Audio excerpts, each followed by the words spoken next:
Hey Minutes, welcome back. I'm veering from the usual this week owing to the recent turmoil in the artistic community with the advances in artificial intelligence.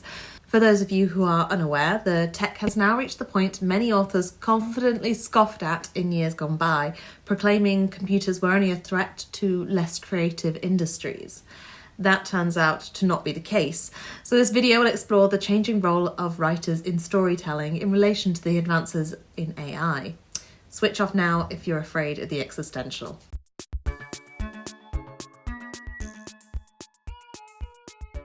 From images to stories, our capacity for computational generation has advanced rapidly in recent years. The reason this is so worrying for those who rely on their art as a form of income is because computers can generate pieces far more rapidly than humans can, forcing us to reevaluate the value of human-made art. The worst part of this is that it's the artist's own artwork that has been used en masse to circumvent the need for human-created art. This is happening because AI generation requires data. To create a new short story, it draws on data points formed from millions of short stories already available online, meaning that without the initial data set, it wouldn't have the material required to generate anything. And this is the main frustration for creatives, that not only has a technology been created that threatens their livelihood and devalues their creative works, but it also does it using their own creations. In a way, each story that we create now is another data point hammered into the virtual coffin of a fellow present or future author's career, providing more insight for the technology so that it can get better at the stories it's generating, more data for the software to improve at learning genre tropes and character development beats. But there is another way of looking at this, one that requires us to be far less territorial over what it is we're creating. Have you ever heard the term steal like an artist? It's the adage that there is nothing new in the world, only the mixing of existing in new ways. An example of this in the fantasy genre is the advice given to authors interested in making their stories stand out. They're often told to pick a culture that has been little seen in fantasy and use that as their world-building inspiration. This is why we've seen such a rise in recent years of settings that go beyond typical medieval fantasy. The stories themselves will often follow very similar plots, but will be considered new because the setting provides variation. An example of this is how Avatar is just a space fantasy version of Dances with Wolves, while The Last Samurai has the same plot, just in a Japanese setting. One of the worst offenders out there that I've ever seen for this was the Covenant series, which for the first few books was basically Vampire Academy, just with Greek mythology as its setting. So humans have been using the existing as inspiration for years, and in as much of an unattributed form of theft as arguably computer-generated stories are doing now. The difference is just that a human's capacity to do so is nothing in comparison to a computer's.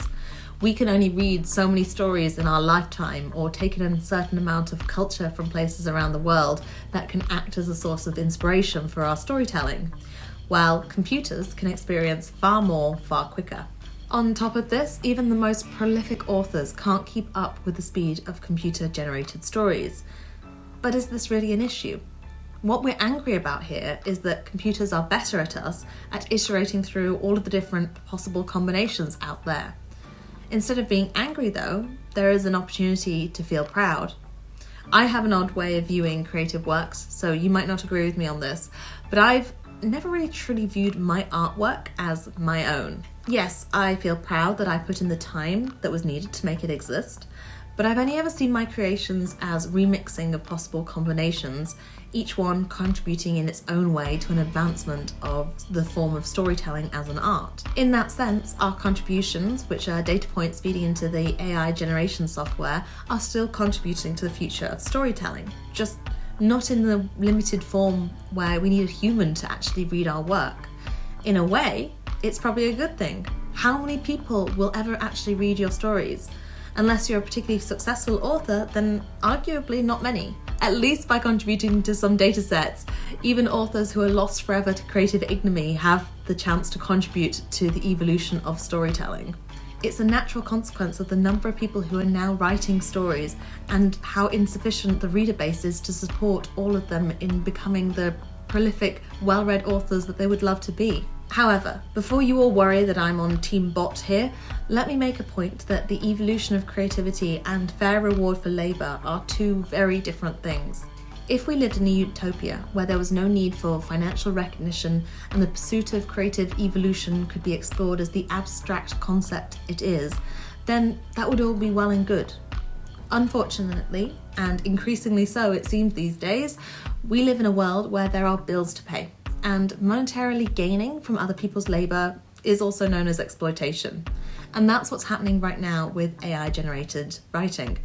The people using AI generators are exploiting the previous works by others without financially recognising them for it. While the companies behind the software making the AI generation possible, while they might be doing it for free right now for marketing and R&D purposes, will eventually, either through advertising or paywalls or the sale of the software, profit from the datasets they have gained through the exploitation of others' labour. But right now, they have no intention of financially sharing the reward from that, and there's no legal precedence encouraging that either.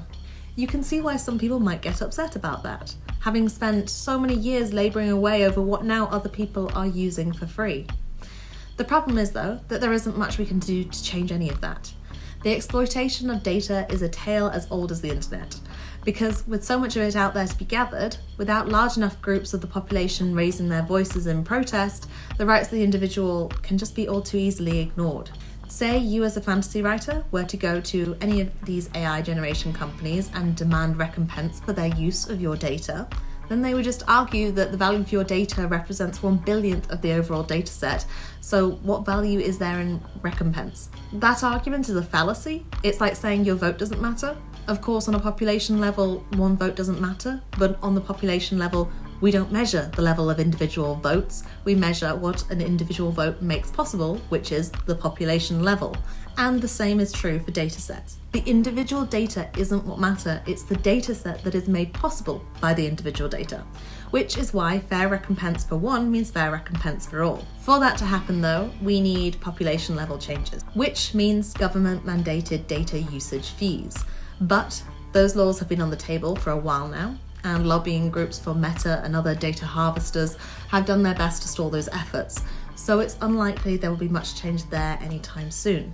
Or maybe I'm wrong.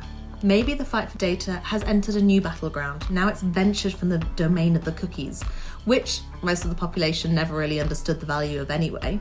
Instead, it's headed into the domain of stories and images, which we already know have value, and therefore the resistance being met is a lot stronger. People are fighting for the rights to retain value of what they have created. Only time will tell what will happen next. Anyway, join me for part 2 on AI generation of storytelling, where we'll explore on a more practical level what this technological advance means for authors.